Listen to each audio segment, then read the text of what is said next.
अब हम ईसा पूर्व 300 से 300 ईस्वी के बीच अर्थात शक सातवाहन सुंग कुषाण काल के दौरान भारतीय परिवार व्यवस्था को समझने की कोशिश करते हैं। जैसा कि महाकाव्य काल में रामायण और महाभारत में आदर्श पत्नी का चित्रण किया गया है, जैसे सीता और द्रौपदी जैसे किरदारों में जिसको देखा जा सकता है, लेकिन इस व्यवस्था में कुछ अपवाद भी दिखाई देते हैं। मेगस्थनीज और मनु के विवरणों से पता चलता है कि सभी स्त्रियां पूर्णतया पतिव्रता नहीं होती थीं, और अर्थशास्त्र में तो कुछ दूत के रूप में कार्यरत, स्पष्ट या गुप्तचर के रूप में कार्यरत कुछ स्त्रियों की जानकारी होती है, कुछ स्वैरणी स्त्रियों की जानकारी होती है जो स्वतंत्र रूप से जीवन यापन करती थीं और रूपा जीवा भी कहलाती थीं, जो गणिका आदि के कार्यों में संलग्न थीं।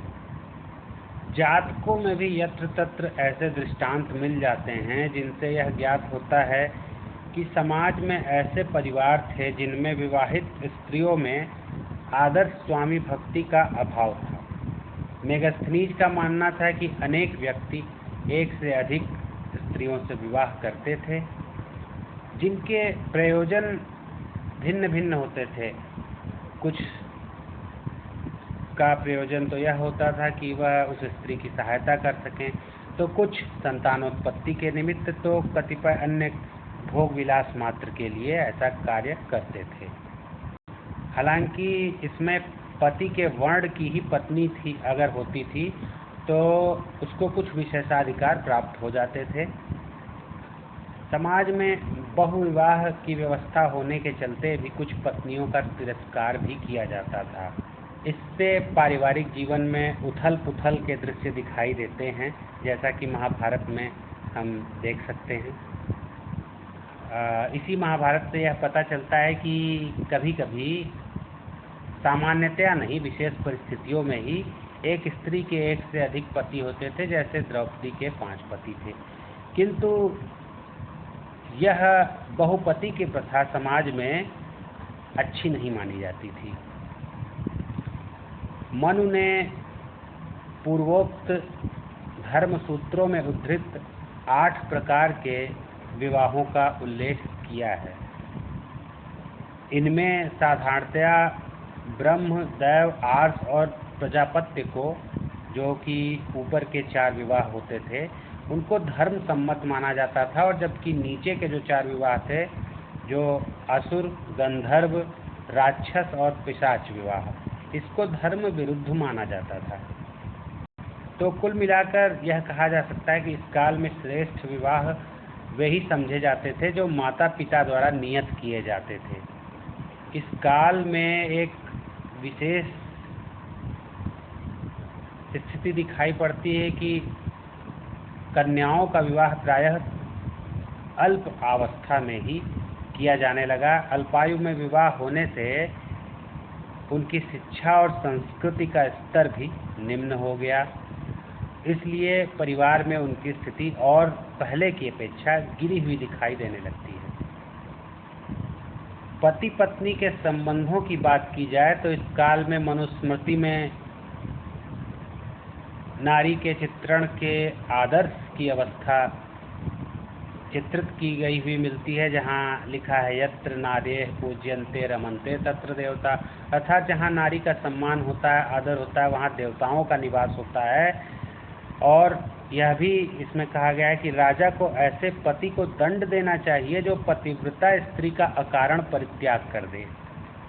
मनु ने यहाँ तक व्यवस्था की है कि किसी पुरुष को जो उसकी पहली पत्नी है, उसके धार्मिक कृत्यों में भाग लेने की अधिकारिणी हो, और उसने यदि पुत्रों को जन्म दिया हो तो उस पुरुष को किसी अन्य स्त्री से विवाह नहीं करना चाहिए।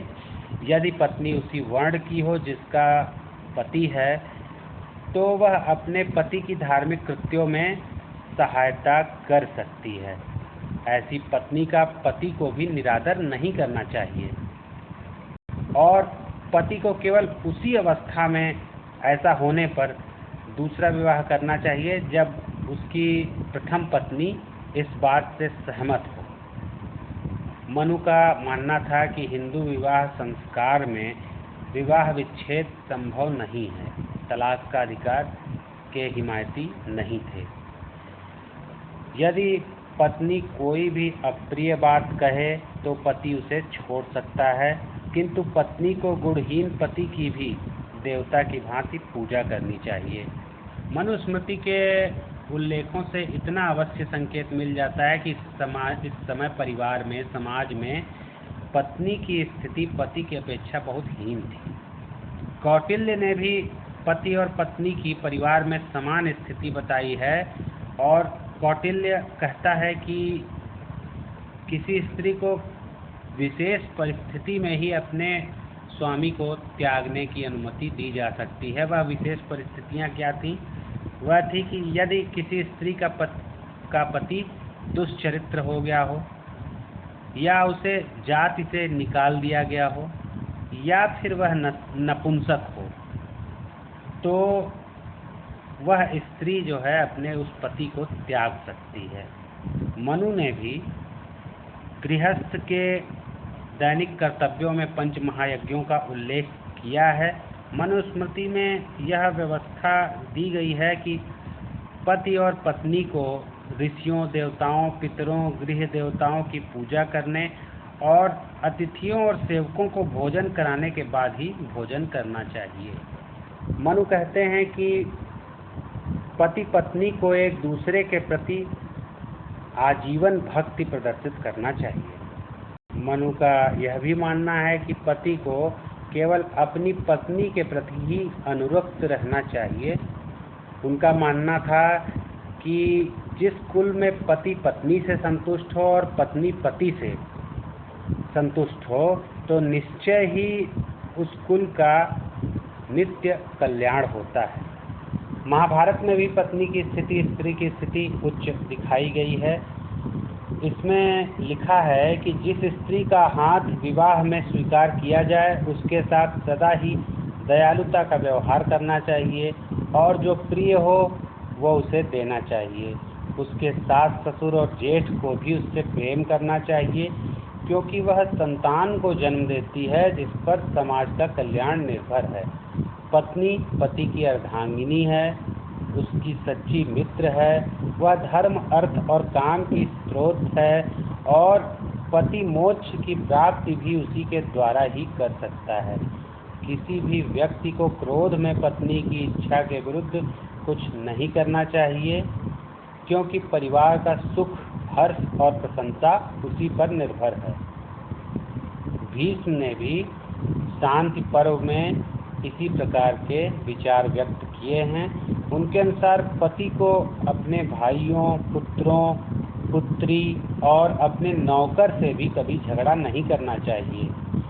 परिवार में पत्नी के महत्व पर महाभारत में एक अन्य जगह उल्लिखित है कि पुत्र, पौत्र, पुत्रवधू, सेवक वर्ग से भरा हुआ भी घर बिना पत्नी के गृहस्थ के लिए सर्वथा खाली, अर्थात पत्नी का विशेष महत्व था।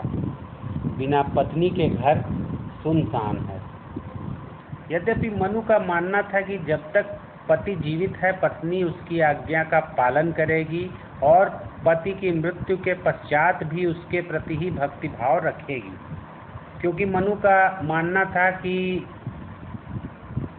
घर का सुख पति पर ही निर्भर है और पति का भी यह कर्तव्य है कि वह पत्नी का निरादर न करे।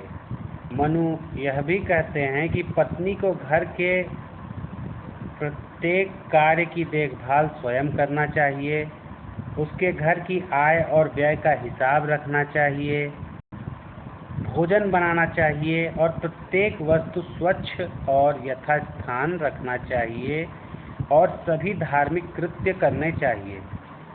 परिवार में इस समय पुत्र की स्थिति भी अच्छी दिखाई देती है। महाभारत के अनुसार पुत्र के जन्म से एक मनुष्य समस्त संसार को जीत सकता है। पिता के लिए पुत्र के जन्म से अधिक आनंद का स्रोत कुछ भी नहीं हो सकता है। महाभारत ही कहता है कि पुत्र का जन्म अत्यंत पवित्र कार्य है, क्योंकि वंश का आगे चलना उसी पर निर्भर है। मनुस्मृति कहती है कि यदि मनुष्य को मोक्ष प्राप्त करना है तो उसे पुत्र प्राप्ति के लिए प्रयत्न करना ही चाहिए। पुत्रों की स्थिति के संबंध में अर्थशास्त्र से ज्ञात होता है कि संतान को बेचने और बंधक रखने की प्रथा म्लेच्छों में विद्यमान थी, न कि आर्यों में। परिवार में सबसे बड़े पुत्र की स्थिति अन्य पुत्रों की अपेक्षा अधिक महत्वपूर्ण थी। मनु के अनुसार बड़े पुत्र के जन्म होने पर पिता अपना पैतृक ऋण उसे दे देता है और वह अमर हो जाता है, क्योंकि वही धर्म से उत्पन्न पुत्र है। अन्य पुत्र तो कामेच्छा की संतान है। पिता की मृत्यु के बाद अन्य भाई उसके नियंत्रण में रहते थे। बड़े भाई को अपने छोटे भाइयों के साथ ऐसा व्यवहार करना चाहिए जैसा कि आचार्य अपने शिष्यों के साथ करता है, ऐसा मनुस्मृति में मिलता है। छोटे भाइयों को बड़े पर इतना विश्वास करना चाहिए जितना कि वे अपने पिता पर करते हैं, अर्थात पिता के बाद बड़े भाई का महत्व था। मनु ने तो यहाँ तक लिखा है कि पुत्र के लिए पिता गुरु है, और यह भी व्यवस्था दी गई है कि पिता द्वारा पुत्र को सन्मार्ग पर लाने हेतु उसे पीटा भी जा सकता है। यद्यपि कुछ स्मृतिकारों ने परिवार में माता को ज़्यादा महत्व दिया है पुत्र के लिए, और पिता से भी ऊंचा स्थान दिया है, किंतु सभी स्मृतिकार इस बात में एक मत हैं कि बालकों को माता पिता, आचार्य और बड़े भाई का पूर्ण आदर करना चाहिए और उनकी आज्ञा का पालन करना चाहिए। मनु के अनुसार पिता और माता की मृत्यु के बाद भाई सम्मिलित संपत्ति को समान भागों में बांट लें, अथवा पुत्र ही समस्त पैतृक संपत्ति को ले ले और दूसरे भाई उसके संरक्षण में रहें। जहाँ तक इस काल में पुत्रियों की बात है, तो महाभारत के अनुसार किसी परिवार में लक्ष्मी की देवी पुत्रियों में निवास करती है। पिता को अपनी पुत्रियों से कभी नहीं लड़ना चाहिए और उनके साथ दयालुता का बर्ताव करना चाहिए, ऐसे विवरण प्राप्त होते हैं। पुत्री का ठीक समय पर विवाह कराना पिता का उत्तरदायित्व तो समझा जाता था, और पिता द्वारा धन लेकर पुत्री का विवाह कराए जाने का उल्लेख इस समय प्रायः नहीं प्राप्त होता है। तो इस काल में हम पाते हैं कि पारिवारिक जीवन का विशेष महत्व था। इस काल में ही बालक प्रेम आदर करके समाज के प्रति अपने कर्तव्य को पूरा करने की शिक्षा पाता था। गृहस्थ परिवार में अपना कर्तव्य पूरा करके धर्म, अर्थ और काम तीनों पुरुषार्थों को पूर्ण करता था। अर्थ और काम का उपभोग भी धर्म की सीमा के अंदर करने की ही अनुमति मिली हुई थी। पारिवारिक संबंधों के अच्छे होने पर ही समाज का कल्याण हो सकता है।